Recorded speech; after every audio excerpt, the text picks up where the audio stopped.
Canal Sagradas Escrituras, bom dia. Vou começar essa transmissão com uma frase de Santa Teresa de Jesus. O mal do mundo deriva de não se conhecer a verdade das Sagradas Escrituras. Pelo sinal da Santa Cruz, livra-nos Deus, nosso Senhor, dos nossos inimigos. Em nome do Pai, do Filho e do Espírito Santo. Amém. Ó Deus de bondade, manifestai o vosso poder nos sacramentos que revelam o vosso amor.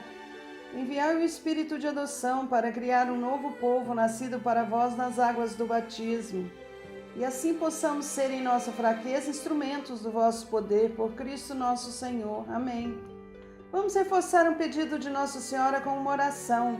Meu Deus, eu creio, adoro, espero e amo-vos. Peço-vos perdão pelos que não creem, não adoram, não esperam e não vos amam. Amém. Essa oração foi ensinada por um anjo aos pastorinhos na aparição em Fátima. Na ocasião, Nossa Senhora de Fátima pediu que eles rezassem o rosário e espalhassem a devoção ao mundo todo. Precisamos continuar atendendo nossa mãe, mãe de nosso Senhor Jesus Cristo.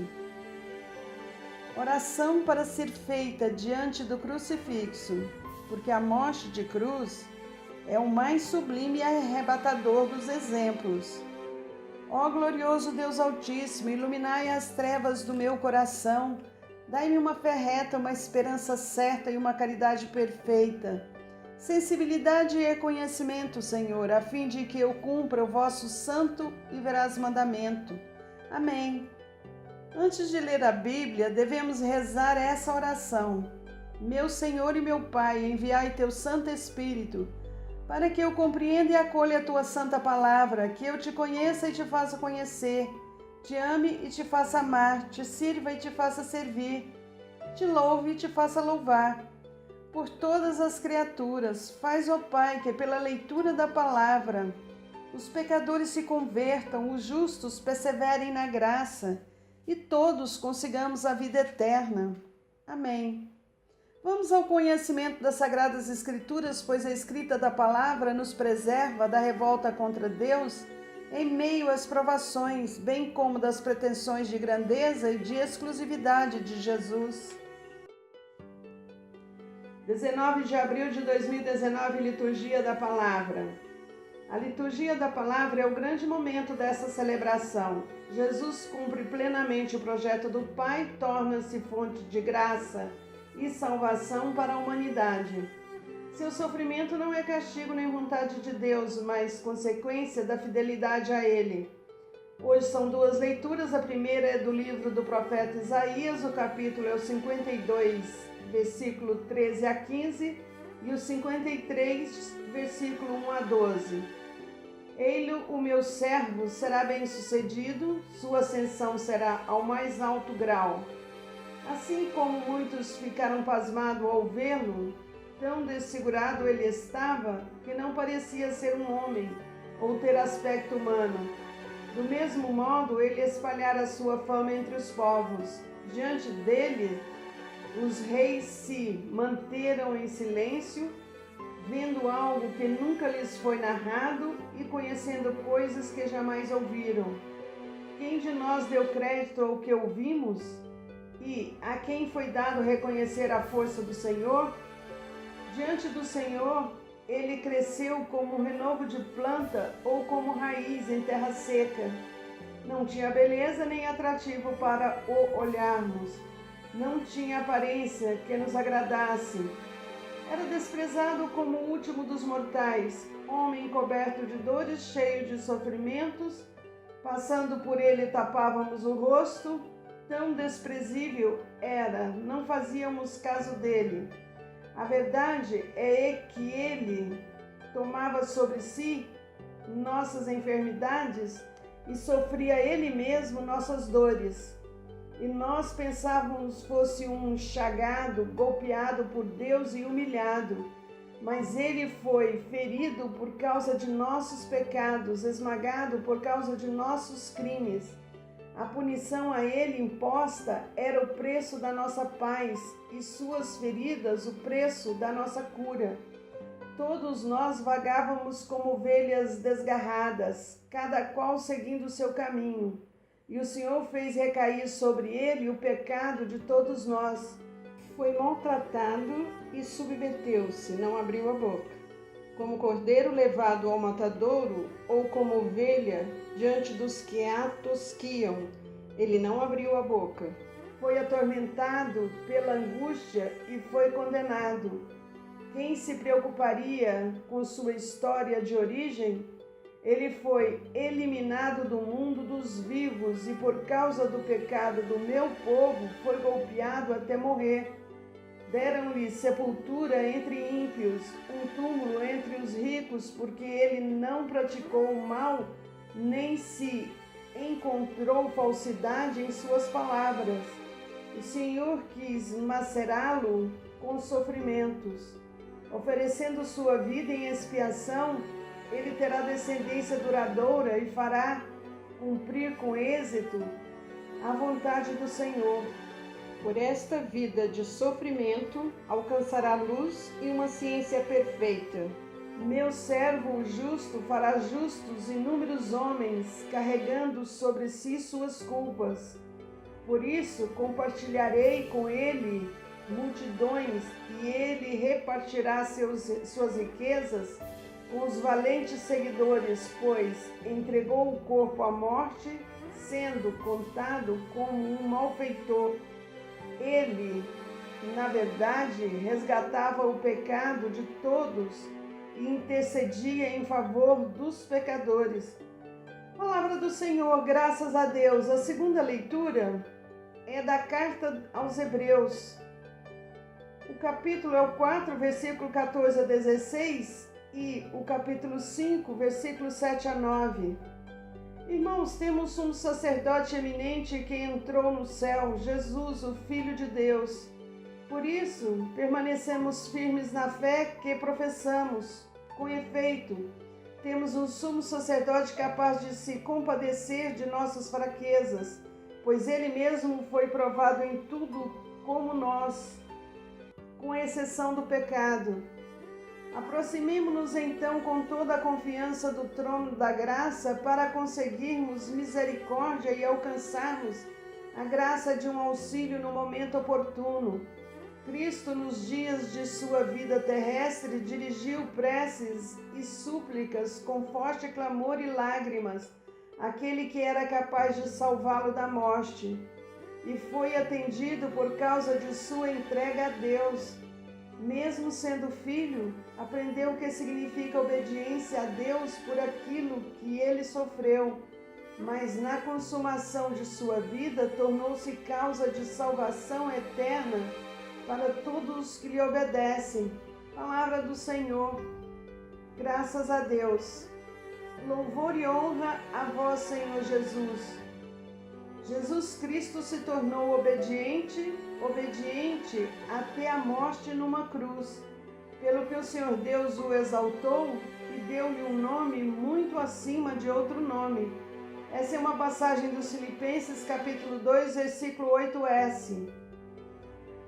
Evangelho de Jesus Cristo segundo João, capítulo é o 18, versículo de 1 a 40 e o capítulo 19, versículo de 1 a 42. Paixão de nosso Senhor Jesus Cristo segundo João. Naquele tempo, Jesus saiu com os discípulos para o outro lado da torrente do Cedron. Havia aí um jardim onde ele entrou com os discípulos. Também Judas, o traidor, conhecia o lugar, porque Jesus costumava reunir-se aí com seus discípulos. Judas levou consigo um destacamento de soldados e alguns guardas dos sumos sacerdotes e fariseus e chegou ali com lanternas, tochas e armas. Então Jesus, consciente de tudo o que ia acontecer, saiu ao encontro deles e disse: "A quem procurais?" Responderam: "A Jesus, o Nazareno." Ele disse: "Sou eu." Judas, o traidor, estava junto com eles quando Jesus disse: "Sou eu." Eles recuaram e caíram por terra. De novo lhes perguntou: "A quem procurais?" Eles responderam: "A Jesus, o Nazareno." Jesus respondeu: Já vos disse que sou eu. Se é a mim que procurais, então deixais que estes se retirem. Assim se realizava a palavra que Jesus tinha dito: não perdi nenhum daqueles que me confiastes. Simão Pedro, que trazia uma espada consigo, puxou dela e feriu o servo do sumo sacerdote, cortando-lhe a orelha direita. O nome do servo era Malco. Então Jesus disse a Pedro: guarda a tua espada na bainha. Não vou beber o cálice que o meu pai me deu? Então os soldados, o comandante e os guardas dos judeus prenderam Jesus e o amarraram. Conduziram-no primeiro a Anás, que era o sogro de Caifás, o sumo sacerdote naquele ano. Foi Caifás que deu aos judeus o conselho: é preferível que um só morra pelo povo. Simão Pedro e um outro discípulo seguiam Jesus. Esse discípulo era conhecido do sumo sacerdote e entrou com Jesus no pátio do sumo sacerdote. Pedro ficou fora perto da porta. Então o outro discípulo, que era conhecido do sumo sacerdote, saiu, conversou com a encarregada da porta e levou Pedro para dentro. A criada que guardava a porta disse a Pedro: não pertences também tu aos discípulos desse homem? Ele respondeu: não. Os empregados e os guardas fizeram uma fogueira e estavam se aquecendo, pois fazia frio. Pedro ficou com eles aquecendo-se. Entretanto, o sumo sacerdote interrogou Jesus a respeito de seus discípulos e de seu ensinamento. Jesus lhe respondeu: eu falei às claras ao mundo. Ensinei sempre na sinagoga e no templo, onde todos os judeus se reúnem. Nada falei às escondidas. Por que me interrogas? Pergunta aos que ouviram o que falei. Eles sabem o que eu disse. Quando Jesus falou isso, um dos guardas que ali estava deu-lhe uma bofetada, dizendo: é assim que respondes ao sumo sacerdote? Respondeu-lhe Jesus: se respondi mal, mostra em que. Mas se falei bem, por que me bates? Então Anás enviou Jesus amarrado para Caifás, o sumo sacerdote. Simão Pedro continuava lá em pé, aquecendo-se. Disseram-lhe: não és tu também um dos discípulos dele?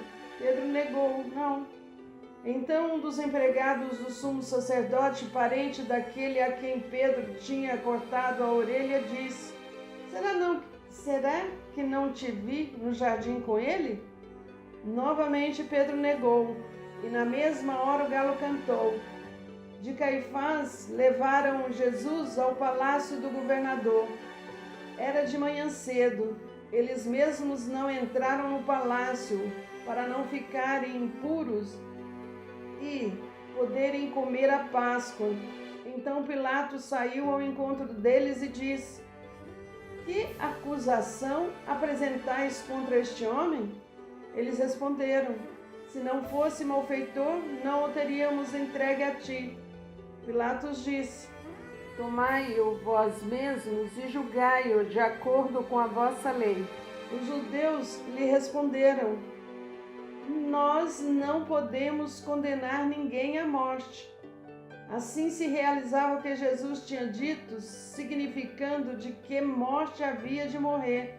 Então Pilatos entrou de novo no palácio, chamou Jesus e perguntou-lhe: tu és o rei dos judeus? Jesus respondeu: estás dizendo isso por ti mesmo, ou outros te disseram isso de mim? Pilatos falou: por acaso sou judeu? O teu povo e o sumo sacerdote te entregaram a mim. Que fizestes? Jesus respondeu: o meu reino não é deste mundo. Se o meu reino fosse deste mundo, os meus guardas teriam lutado para que eu não fosse entregue aos judeus. Mas o meu reino não é daqui. Pilatos disse a Jesus: então tu és rei? Jesus respondeu: tu o dizes, eu sou rei. Eu nasci e vim ao mundo para isto, para dar testemunho da verdade. Todo aquele que é da verdade escuta a minha voz. Pilatos disse a Jesus: o que é verdade? Ao dizer isso, Pilatos saiu ao encontro dos judeus e disse-lhes: eu não encontro nenhuma culpa nele, mas existe entre vós um costume que pela Páscoa eu vos solte um preso. Quereis que vos solte o rei dos judeus? Então começaram a gritar de novo: este não, mas Barrabás. Barrabás era um bandido. Então Pilatos mandou flagelar Jesus. Os soldados teceram uma coroa de espinho e colocaram na cabeça de Jesus. Vestiram-no com um manto vermelho, aproximavam-se dele e diziam: viva o rei dos judeus! E davam-lhe bofetadas. Pilatos saiu de novo e disse aos judeus: olhai, eu o trago aqui fora diante de vós, para que saibais que não encontro nele crime algum. Então Jesus veio para fora, trazendo a coroa de espinho e o manto vermelho. Pilatos disse-lhe: eis o homem. Quando viram Jesus, o sumo sacerdote e os guardas começaram a gritar: crucifica-o, crucifica-o. Pilatos respondeu: levai-o vós mesmos para o crucificar, pois eu não encontro nele crime algum. Os judeus responderam: nós temos uma lei e segundo esta lei ele deve morrer, porque se fez filho de Deus. Ao ouvir essas palavras, Pilatos ficou com mais medo ainda. Entrou outra vez no palácio e perguntou a Jesus: de onde és tu? Jesus ficou calado. Então Pilatos disse: não me respondes? Não sabes que tenho autoridade para te soltar e autoridade para te crucificar? Jesus respondeu: tu não terias autoridade alguma sobre mim, se ela não te fosse dada do alto. Quem me entregou a ti, portanto, tem culpa maior. Por causa disso, Pilatos procurava soltar Jesus, mas os judeus gritavam: se soltas esse homem, não és amigo de César. Todo aquele que se faz rei declara-se contra César. Ouvindo essas palavras, Pilatos levou Jesus para fora e sentou-se no tribunal, no lugar chamado Pavimento, em hebraico, Gábata. Era o dia da preparação da Páscoa, por volta do meio-dia. Pilatos disse aos judeus: eis o vosso rei. Eles, porém, gritavam: fora, fora, crucifica-o. Pilatos disse: hei de crucificar o vosso rei? Os sumos sacerdotes responderam: não temos outro rei senão César. Então Pilatos entregou Jesus para ser crucificado e eles o levaram. Jesus tomou a cruz sobre si e saiu para o lugar chamado Calvário, em hebraico Gólgota. Ali o crucificaram com outros dois, um de cada lado, e Jesus no meio. Pilatos mandou ainda escrever um letreiro e colocá-lo na cruz. Nele estava escrito: Jesus Nazareno, o Rei dos Judeus. Muitos judeus puderam ver o letreiro porque o lugar em que Jesus foi crucificado ficava perto da cidade. O letreiro estava escrito em hebraico, latim e grego. Então o sumo sacerdote e os judeus disseram a Pilatos: não escreva o Rei dos Judeus, mas sim o que ele disse: eu sou o Rei dos Judeus. Pilatos respondeu: o que escrevi está escrito. Depois que crucificaram Jesus, os soldados repartiram a sua roupa em 4 partes, uma parte para cada soldado. Quanto à túnica, essa era tecida sem costura, em peça única de alto a baixo. Disseram então entre si: não vamos dividir a túnica, tiremos a sorte para ver de quem será. Assim se cumpria a escritura que diz: repartiram entre si as minhas vestes e lançaram sortes sobre a minha túnica. Assim procederam os soldados. Perto da cruz de Jesus estavam de pé a sua mãe, a irmã da sua mãe, Maria de Cleófas e Maria Madalena. Jesus, ao ver sua mãe e ao lado dela o discípulo que ele amava, disse à mãe: mulher, este é o teu filho. Depois disse ao discípulo: esta é tua mãe. Dessa hora em diante, o discípulo a acolheu consigo.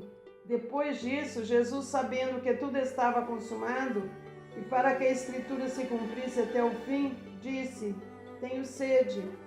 Havia ali uma jarra cheia de vinagre. Amarraram numa vara uma esponja embebida de vinagre e levaram-na à boca de Jesus. Ele tomou o vinagre e disse: tudo está consumado. E, inclinando a cabeça, entregou o Espírito. Era o dia da preparação para a Páscoa. Os judeus queriam evitar que os corpos ficassem na cruz durante o sábado, porque aquele sábado era dia de festa solene. Então pediram a Pilatos que mandasse quebrar as pernas aos crucificados e os tirasse da cruz. Os soldados foram e quebraram as pernas de um e depois do outro, que foram crucificados com Jesus. Ao se aproximarem de Jesus e vendo que já estava morto, não lhe quebraram as pernas, mas um soldado abriu-lhe o lado com uma lança e logo saiu sangue e água. Aquele que viu dá testemunho, e seu testemunho é verdadeiro, e ele sabe que fala a verdade, para que vós também acrediteis. Isso aconteceu para que se cumprisse a Escritura que diz: não quebrarão nenhum dos seus ossos. E outra Escritura ainda diz: olharão para aquele que transpassaram. Depois disso, José de Arimateia, que era discípulo de Jesus, mas às escondidas por medo dos judeus, pediu a Pilatos para tirar o corpo de Jesus. Pilatos consentiu. Então José veio tirar o corpo de Jesus. Chegou também Nicodemos, o mesmo que antes tinha ido de noite encontrar-se com Jesus. Levou uns 30 quilos de perfume feito de mirra e aloés. Então tomaram o corpo de Jesus e envolveram-no com os aromas em faixas de linho, como os judeus costumavam sepultar. No lugar onde Jesus foi crucificado havia um jardim, e no jardim um túmulo novo, onde ainda ninguém tinha sido sepultado. Por causa da preparação da Páscoa, e como o túmulo estava perto, foi ali que colocaram Jesus. Palavra da salvação, glória a vós, Senhor. Salmos, o de louvor hoje é o 111. Aleluia, eu celebro a Javé de todo o coração, na companhia dos retos no conselho. São grandes as obras de Javé, dignas de estudo para quem as ama. Sua obra é esplendor e majestade, sua generosidade permanece para sempre. Ele fez maravilhas memoráveis. Javé é piedade e compaixão, dá alimento aos que o temem, sempre se lembrando da sua aliança. Ao seu povo mostrou a força do seu agir, entregando-lhe a herança das nações. Justiça e verdade são as obras de suas mãos, seus preceitos todos merecem confiança. São estáveis para sempre e eternamente e vão cumprir-se com verdade e retidão. Enviou a libertação ao seu povo, confirmando sua aliança para sempre. Seu nome é santo e terrível. O princípio da sabedoria é o temor de Javé. Todos quantos o praticam têm bom senso. O louvor a Javé permanece para sempre. Vamos ao de súplica, que hoje é o 64. Ouve, ó Deus, a voz do meu lamento, protege minha vida do terrível inimigo, esconde-me da conspiração dos maus e do motim dos malfeitores. Eles afiam sua língua como espada e atiram como flecha a palavra venenosa para ferir o inocente às escondidas, para feri-lo de surpresa e sem risco. Eles se fortalecem com seu projeto maligno, calculam como esconder armadilhas, pensando: quem vai descobrir? Inventam crimes e ocultam seus inventos, porque sua mente e coração não têm fundo. Deus, porém, atira flechas contra eles e ficam feridos de surpresa. Sua própria língua os leva à ruína, e quem os vê balança a cabeça. Então todo homem se atemoriza, proclama o ato de Deus e medita em suas obras. O justo se alegra com Javé e nele se abriga, e os retos de coração se felicitam. Vamos ao salmo didático, que hoje é o 91. Você que habita ao amparo do Altíssimo e vive à sombra do Onipotente, diga a Javé: meu refúgio, minha fortaleza, meu Deus, eu confio em ti. Ele livrará você do laço do caçador e da peste destruidora. Ele o cobrirá com suas penas e debaixo de suas asas você se refugiará. O braço dele é escudo e armadura. Você não temerá o terror da noite, nem a flecha que voa de dia, nem a epidemia que caminha nas trevas, nem a peste que devasta ao meio-dia. Caiam 1000 ao seu lado e 10.000 à sua direita, e você nada atingirá. Basta que você olhe com seus próprios olhos para ver o salário dos injustos, porque você fez de Javé o seu refúgio e tomou o Altíssimo como defensor. A desgraça jamais o atingirá e praga nenhuma vai chegar à sua tenda, pois ele ordenou aos seus anjos que guardem você em seus caminhos. Eles o levarão nas mãos para que seu pé não tropece numa pedra. Você caminhará sobre cobras e víboras e pisará leões e dragões. Eu o livrarei porque a mim se apegou. Eu o protegerei, pois conhece o meu nome. Ele me invocará e eu responderei. Na angústia estarei com ele. Eu o livrarei e glorificarei. Vou saciá-lo de longos dias e lhe farei ver a minha salvação. Vamos à conclusão do salmo de hoje. Pai Celeste, a oração diária deve tornar nosso coração manso e acolhedor como o do seu Filho Jesus, que acolheu as crianças e as abençoou. A oração diária nos ajuda para que nossa boca não seja arrogante. O reino de Deus pertence às crianças e aos que têm coração aberto e acolhedor. Amém. O Deus da paz e do amor nos abençoe, Pai, Filho e Espírito Santo. Amém. Vamos em paz e o Senhor nos acompanhe. Demos graças a Deus. Vamos encerrar essa transmissão com uma passagem da primeira carta de São João, capítulo 1, versículo 3. O que vimos e ouvimos, nós vos anunciamos, para que também vós tenhais comunhão conosco. Ora, nossa comunhão é com o Pai e com o seu Filho, Jesus Cristo. O próprio Jesus Cristo dizia sempre: é preciso que se cumpra as Escrituras. Escrituras dão testemunho de mim. Ainda não lestes as Escrituras? Até amanhã, com o amor e a misericórdia de nosso Senhor Jesus Cristo. Amém.